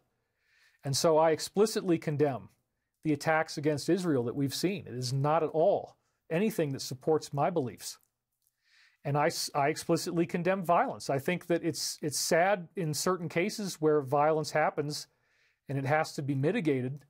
And in some cases, a response is necessary, and I get that. You can't do nothing. But we have a situation right now that very quickly, in just a few moves, could turn into World War III. And a lot of people are really concerned about that. Since I actually now work in the defense industry, and my company is now just getting started, we want to do next generation technology, we want to do free energy power plants, we want to do hover cars, as I've said, and we are actively working on this goal, and part of why I'm happier is we had some pretty big breakthroughs in the last week, stepping towards this actually becoming a reality. In fact, we may actually have to choose which offers we're going to take. That's starting to look like that might happen. So when I see this type of mob mentality and that the whore is attacked and burned, that's what we don't want to do. But there's a lot of people who still act that way, and it is reflective. This passage in Revelations is reflective of the horrific carnage that happened in these initial attacks in, I guess, October 9th was the date. So this was right before the big solar eclipse that had been predicted in the crop circles, and that solar eclipse was associated with NATO and associated with the fall of the cabal. And it's a very interesting and scary time because all of these prophecies are coming true about Armageddon. It's a battle around Jerusalem, but it leads to the new Jerusalem. And so, again, I don't want to get caught up on the negatives here, but let's talk about where this is going. So as we move forward in the Bible, it goes to this. God has put into their hearts to fulfill his will and to agree, to give their kingdom unto the beast. So this was part of the plan until the words of God will be fulfilled. And then it really gets on the nose here and says, the woman who you saw is the great city that reigns over the kings of the earth. And then they end up calling that Babylon once again. And we said, and they called her Mystery, Whore of Babylon. So the woman who you saw is the great city that reigns over the kings of the earth. And we will be stuck in this. We will be stuck in this harlot's kingdom until the words of prophecy are going to be fulfilled. But that time is now, right? So when you look at the top line, until the words will be fulfilled, that we will agree as a collective that we're going to go through this because it's part of our mass awakening. By realizing what's really going on and that people could lie to us on such a spectacular level and that reality as we know it has been manicured by the powerful to fit an agenda, that's why we don't have this photonic model of the universe. That's why we don't see the interplay between consciousness, tetrahedrons, biological life, 19.5 degree vortex points on planets, and then it gets into the arrangement of galaxies, it gets into the spacing of the planets in our solar system. There's so many different layers, and it shows up in the nucleus of the atom. Once we understand that consciousness creates these tetrahedrons, we can think them into existence, we'll create a resonance in the field that leads to that tetrahedron forming. All of these crop formations I've been showing you, they're talking about 31680. They gave you that square footage in the circles of Barbary Castle 91, and 31680 is the New Jerusalem. So now here we have a war in Israel, while all the crop circles of this year are telling us to think about the New Jerusalem, because they illustrate the tetrahedron, and the first big tetrahedron in 91 had that yardage, the square footage of 31,680, New Jerusalem. Let's go back to Revelations now. Okay. Therefore shall her plagues come in one day, death and mourning and famine, and she shall be utterly burned with fire, for strong is the Lord God who judges her. And again, this appeared at first to be a solar flash, but wait a minute, plagues? Yeah, once again, we got this tie-in, direct tie-in with COVID. It's really amazing. So again, the solar flash ended up not needing to be necessary because enough of us awakened that we don't have to go through that level of judgment. Thank goodness. And the kings of the earth who have committed fornication and lived wantonly with her shall bewail her and lament for her when they shall see the smoke of her burning, standing afar off for the fear of her torment, saying, Alas, alas, that great city Babylon, that mighty city, for in 1 hour has thy judgment come. This is a very intense warning about the city of Babylon burning. And again, back when we're looking at the 2 olive trees and the 2 lampstands falling, we say, hey, this looks like 9/11. Yeah, the Whore of Babylon, America, the 10 points on the crown. And then in that 1 hour, her judgment has come and she has fallen. So the original version of this could be 9/11, but now we have a far worse situation. And again, as a result of being involved in this defense community, it's really important to never undermine the significance of how much war has changed in the modern era. What do I mean by that? I mean that we now have on the adversarial side of things, for our perspective as Americans, supersonic missiles. And we don't have anything like this yet. Now, my company actually is working on an alternative because we desperately need one. And there are some interesting technologies that we can use that are not normally being used now that will get us there. So we can actually compete with this. Because if we don't, we are hosed. Now, what do I mean by that? What I mean is, you can read about this. It's not ever being kind of openly talked about, but these new supersonic missiles have the destructive capability to destroy aircraft carriers. In a sense, aircraft carriers are only still being used because nobody's done this yet. And nobody would dare to do this, because if you do this, if you destroy an aircraft carrier, now it could escalate into World War III. Oh my gosh, it's so horrible. And I'm being I'm not trying to undermine the significance of this. It would be the most insane thing. But the point is they have the technology to do it. It could be done by Russia, it could be done by China, and it could be done by Iran. So the simulations that have now occurred have indicated that if we get into a larger conflict with these more advanced technologies, Israel could be in really big trouble. They could be essentially wiped out. And I absolutely do not want to see that happen. So under no circumstances do I want to see this thing escalate and go farther into the Bible prophecy that we see here, where in 1 hour the judgment of Babylon falls and people see the smoke from far away. This sounds like it could be nuclear. It sounds like it could involve supersonics. It's very, very frightening. Now, I don't think that we're going to see any carriers getting aced, but I have seen two different sources. One is Ezra Cohen, the other one is Benjamin Fulford, and they both independently said that there might have been plans to do this as an FF, but then to try to blame it on the enemy. Those plans have been stopped, so I don't think that's going to happen. I pray to God it doesn't, because if it does, I want to be wrong. I want to be wrong, so if it does happen, then I was wrong. But I don't think it will.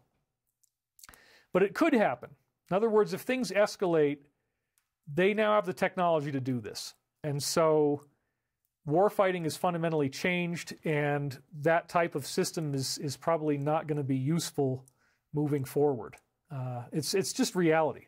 You know, these are the kind of things you have to look at. You have to have an honest, pragmatic analysis. So, again, we have all of these things that are 2,000-year-old prophecies that are highly relevant to exactly what we see going on right now.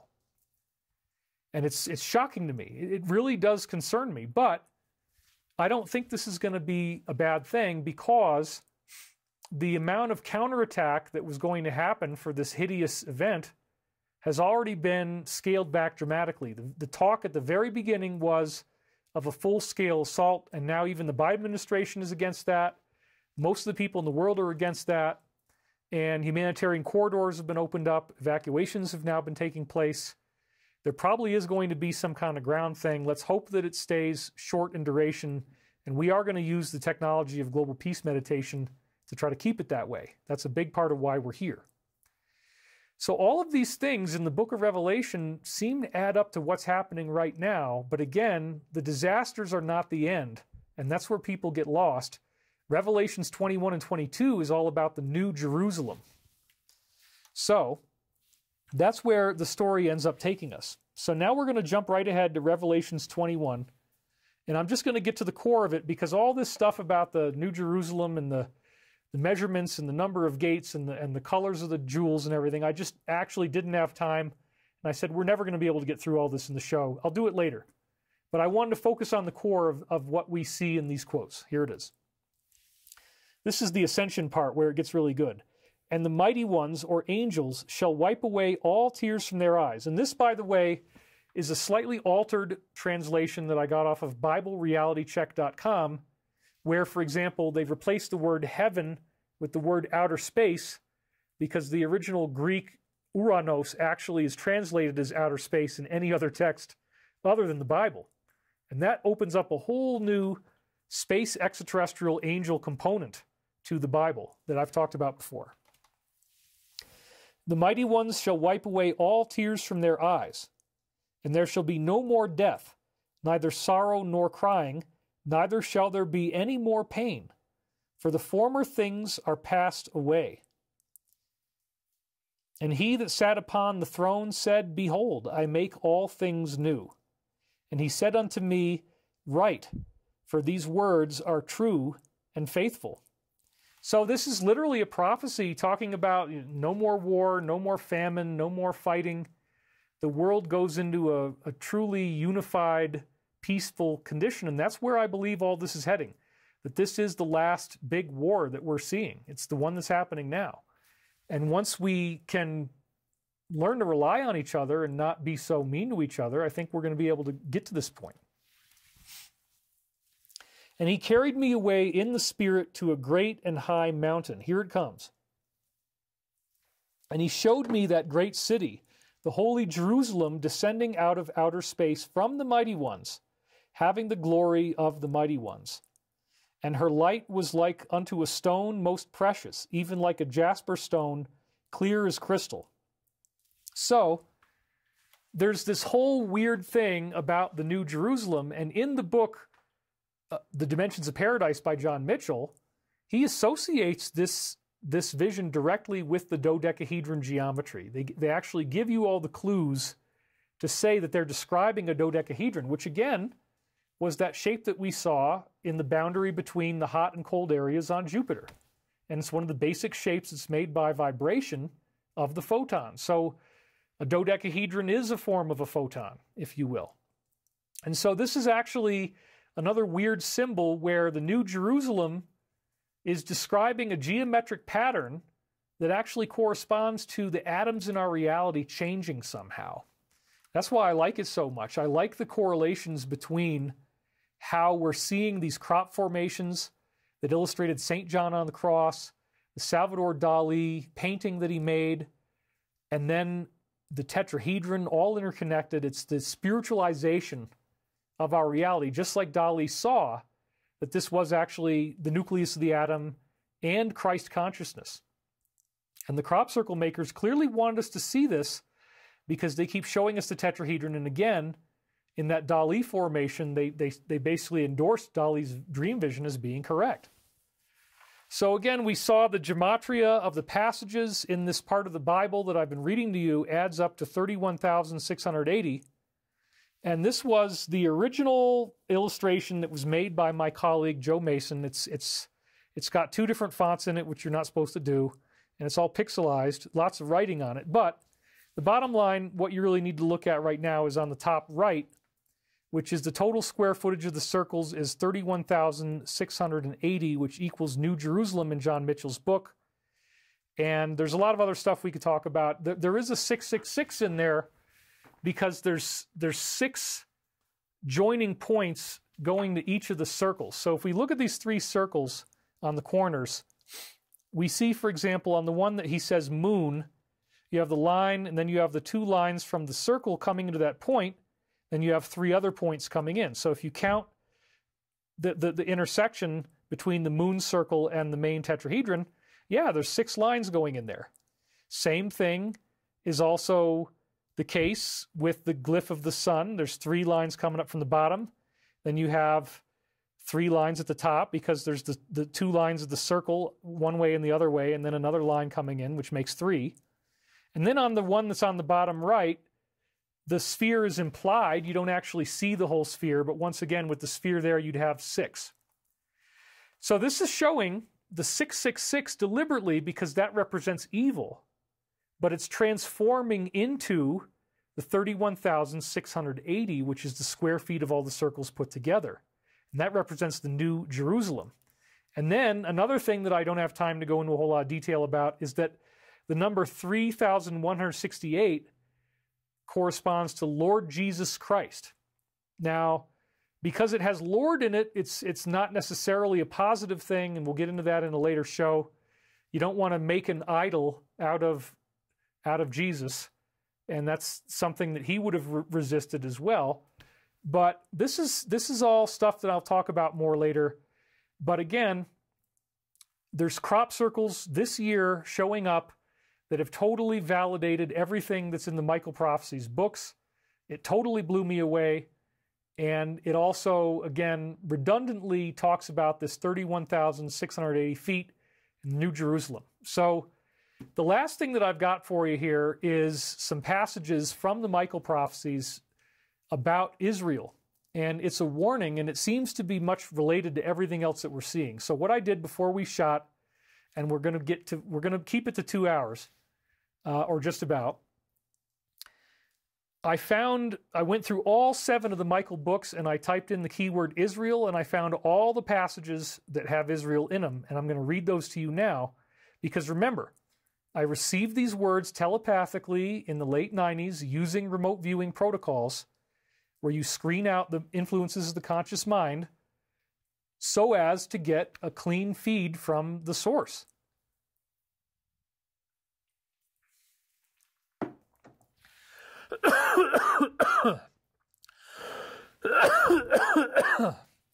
So the first reading that we have starts out like this. Special particles. Again, the mind will know what this is about. And we were just talking about these special particles, the consciousness units, the tetrahedron, Dali's vision of it being the source of the mind, the source of the universe, and Christ consciousness. It's all interconnected. Okay. Wait for it. Here it comes.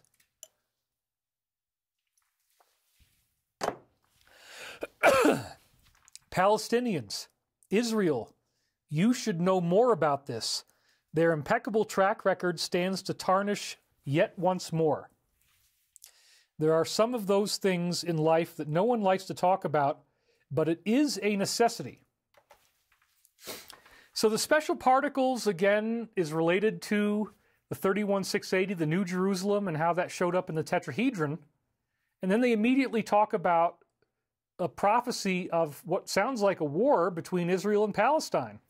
Palestinians, Israel, you should know more about this. Their impeccable track record, which might be ironic, that might be a sarcastic statement. Certainly what happened with the Palestinians was disgusting. It stands to tarnish yet once more. So this is very crazy because, again, look at the top. It was November 29th, 1997, and these prophecies were sandwiched in with a whole book where everything is calibrated to the present in a very stunning way.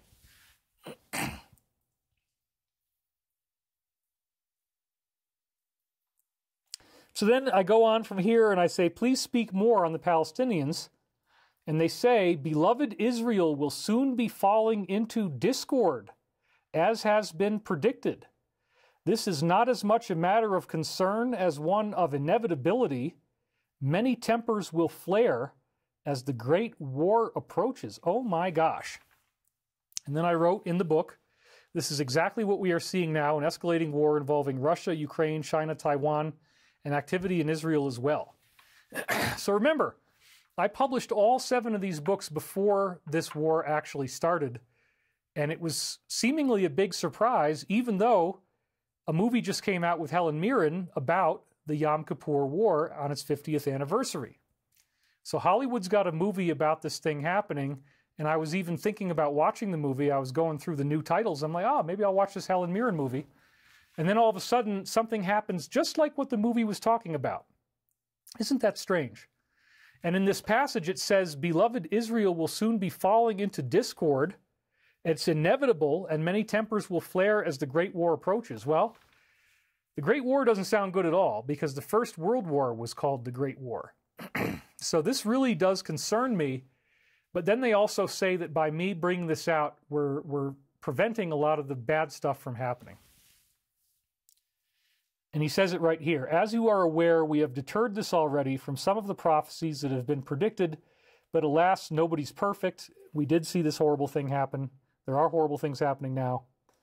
We are still trying from a promotional standpoint. I hope you get the point. And I say, in other words, you want me to promote these things that you're saying. And Michael says, yes, precisely. Then, this is another really weird one. October pointing towards August. It touches the heart in a very special way. Now, the reason that I'm bringing in these lines, this is now January 14th, 98, is that he's about to mention Israel again. And when did the attack on Israel happen? It happened in October. It happened in October 2023. Pointing towards August. Are these events leading up to the 2024 election? Are they correlated with the 2024 election? Is that even possible?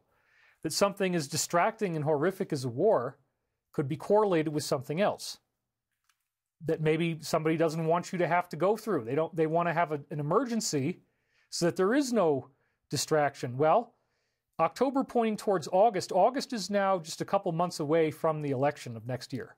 So that may be what this is talking about. I'm not really sure yet. But then notice the next line. It says it touches the heart in a very special way. Well, so do these treatments that people have taken. There's heart damage associated, and so that could be very much a prophecy of that. And again, there's these type of prophecies all over the place in the books.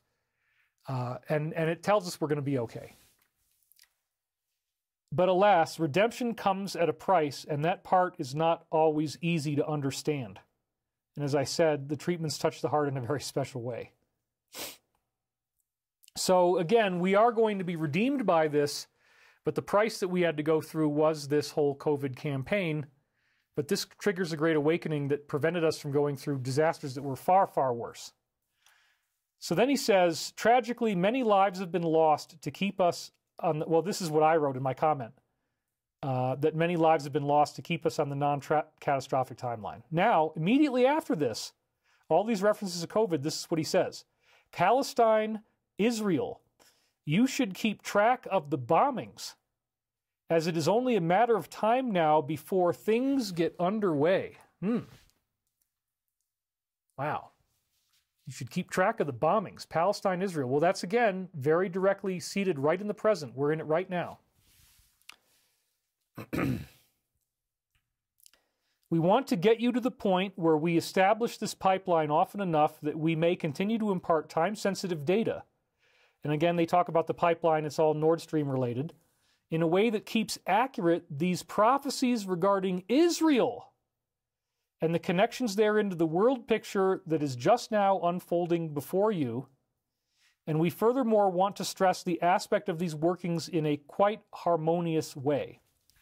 So their clear interest is in not having what's happening in Israel right now turn into World War III, but they also said that tempers will flare as the Great War approaches and it's inevitable. Now, how inevitable is it? Well, it's already happening, and I think it's hopefully not going to be as bad. We're going to use this global meditation technology to try to do our part to keep the hostilities down, because it has been proven to work. It's a scientific fact.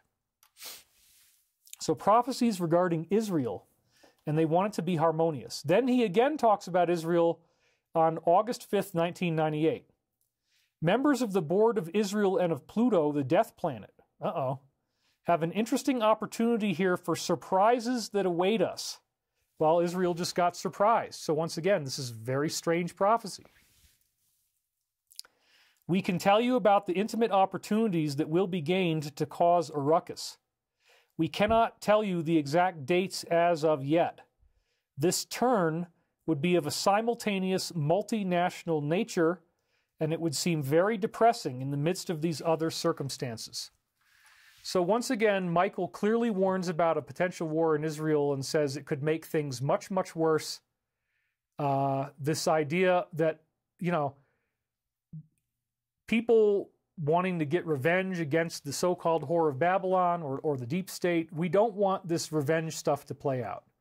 We want to keep it peaceful. And so when atrocities take place, you do have to punish those who are guilty, but you also have to be very careful in how you do this, so as not to create a situation where if the adversary hits us with these missiles, then everybody's like, oh my gosh, now we got to go for bigger stuff. And no, we don't. We don't need to turn this into World War III. We really don't. Michael is telling us this in his own prophecies.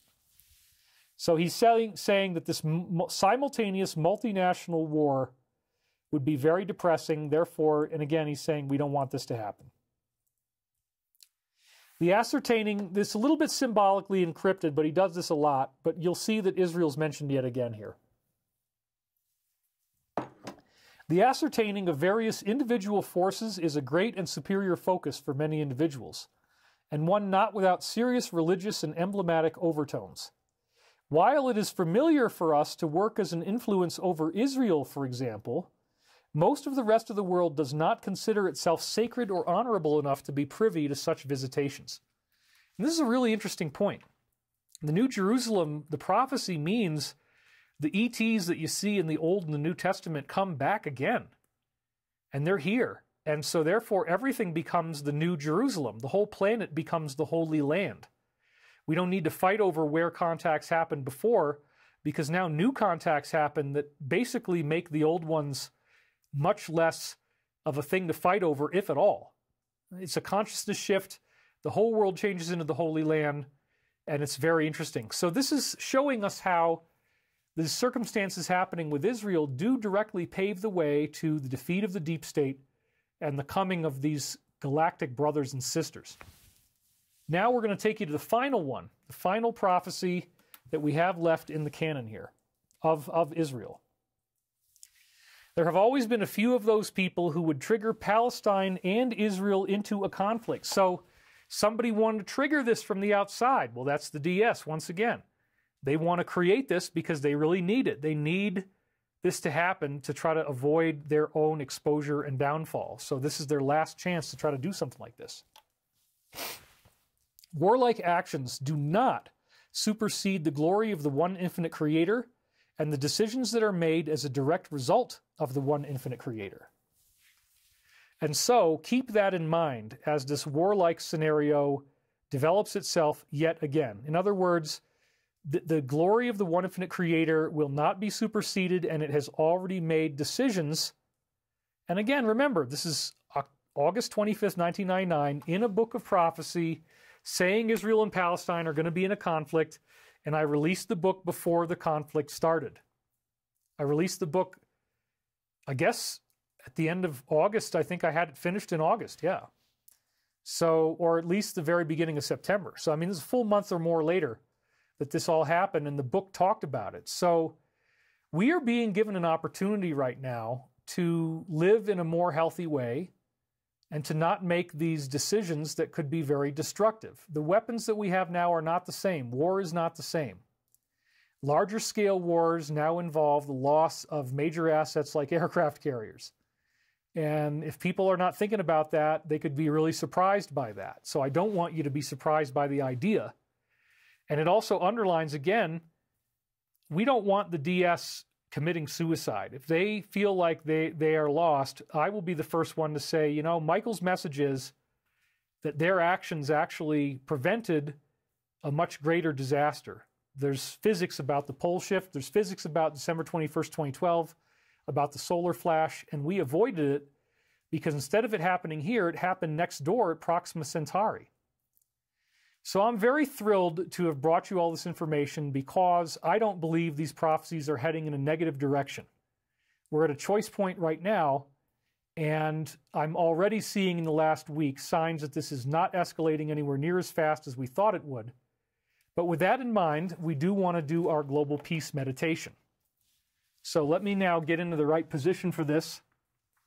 Somebody said, King of Hueco Mundo, David, are the hover cars coming out this November? Like you said back in 2010, you said you have 32,000 built. Well, look, we haven't gotten funded yet, so we can't build hover cars without money. But once we have money, yes, we're building hover cars. So the point is that we have sources lining up now. That's why I'm not, again, so worried. But please, it would still really help me if you would go to https://thedisclosure.com and order my new course, The Sacred Science of the Michael Prophecies.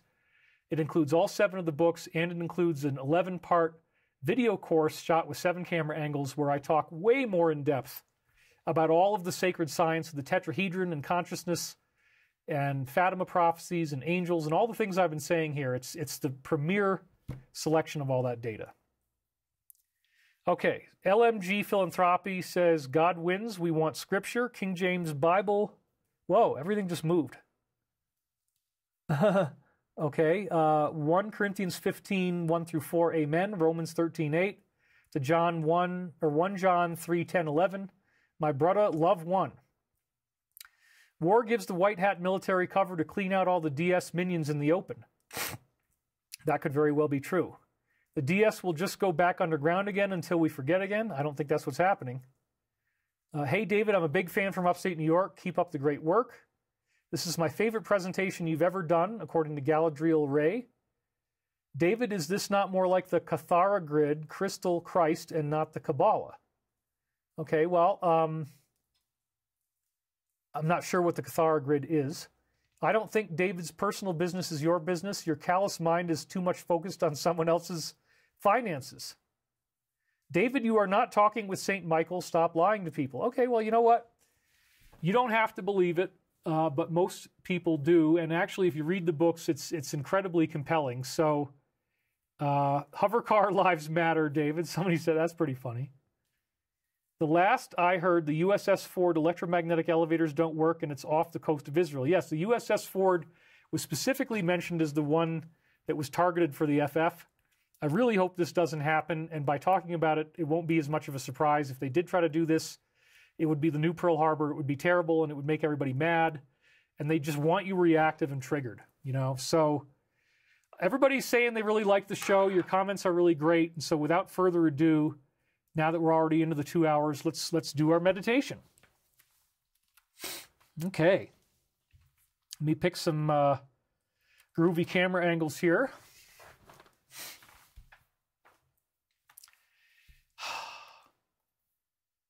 Let's see. Honestly, I've had so many problems with these live streams over the years. I'm just kind of amazed that, like, you can hear me and it works, and I've got both sides of my audio audible. Apparently, when I unplugged my microphone, it killed one of the two audio channels, and I've had this been happening, this static charge and that kind of stuff. It's horrible. Anyway, so yeah, before we go into this meditation, let me just tell you a little bit about what's going on here. There have been dozens and dozens of scientific studies done that show that, I mean, right now we have 4,685 people watching. Now, that's almost 7,000. Now, 7,000 people was proven to reduce war, crime, terrorism, and fatalities by 72%. Just a meditation. And the whole key is to get yourself into this state of pure consciousness. So what I'm going to try to do now is really take you deeper into hypnosis than the last time, because if I got all 5,000 of you, and again, there's going to be a lot more people watching afterwards. So even if you do this meditation not right now at 2:00 p.m. my time, Mountain Time, on Sunday, but if you do this later on, you're going to add to the benefit. It's a non-local effect caused by the fact that we did this video. So let's now do this. So the first thing I want you to do is I want you to put both feet flat on the floor. Close your eyes. Take some nice deep breaths. Just let yourself relax.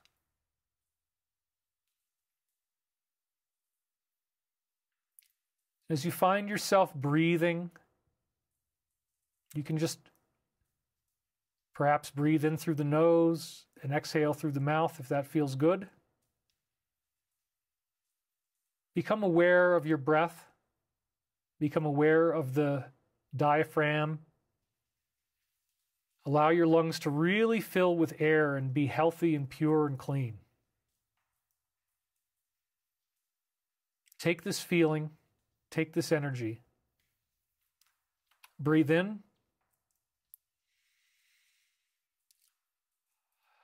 And allow yourself to feel a melting peace, going deeper and deeper into the sense of stillness, into the immortality that belongs to all of us. As we shine our flashlight through the dark cave, hearing the echoed sounds of our footsteps as we walk deeper and deeper into the mystery, exploring the totality of the present and the resonant silence that is available to all of us.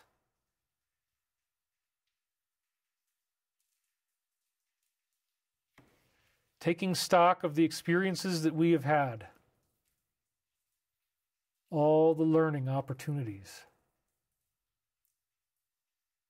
as we learn to forgive and to accept one another despite our differences. Breathing ever more deeply, noticing now the body has become very relaxed, very distant, tingling pinpoints of light.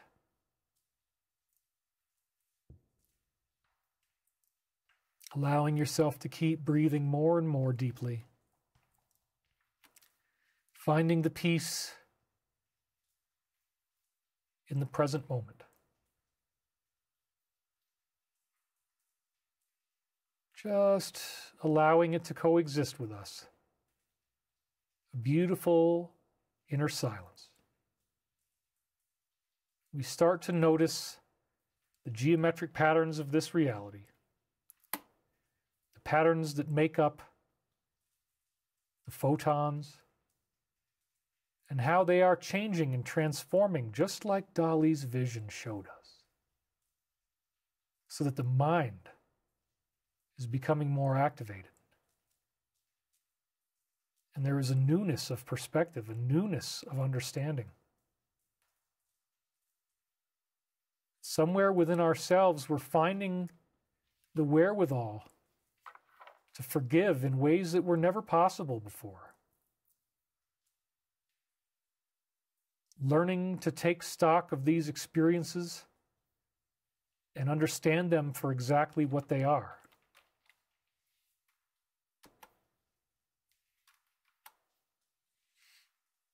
Going deeper into the silence, deeper into the knowingness of truth, the knowingness that all things are being transformed, that our world is going to be made new in the New Jerusalem.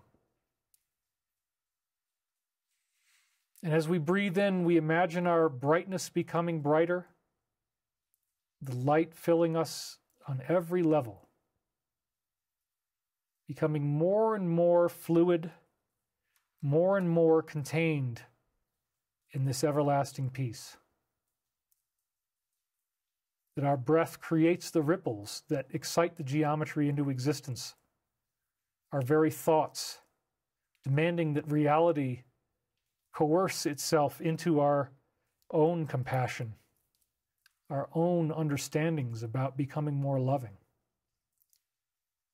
We see that we can act differently, think differently, behave differently, and not fall into the same old reactive habit patterns that held us down in the past and kept us confined to a life of misery and sorrow, a life that need not be ever repeated now. As we head into this glorious awakening, this planetary-wide consciousness activation, we take the energy that we've raised here and we send it to Israel, to all those suffering and in fear. We send it throughout the whole planet. And we ask that this not turn into a large-scale conflict, that it be resolved quickly and with a minimum of hostilities and bloodshed, if at all possible. We humbly beseech you, higher forces, to protect our planet, protect us, protect our people, protect all those who would come into harm.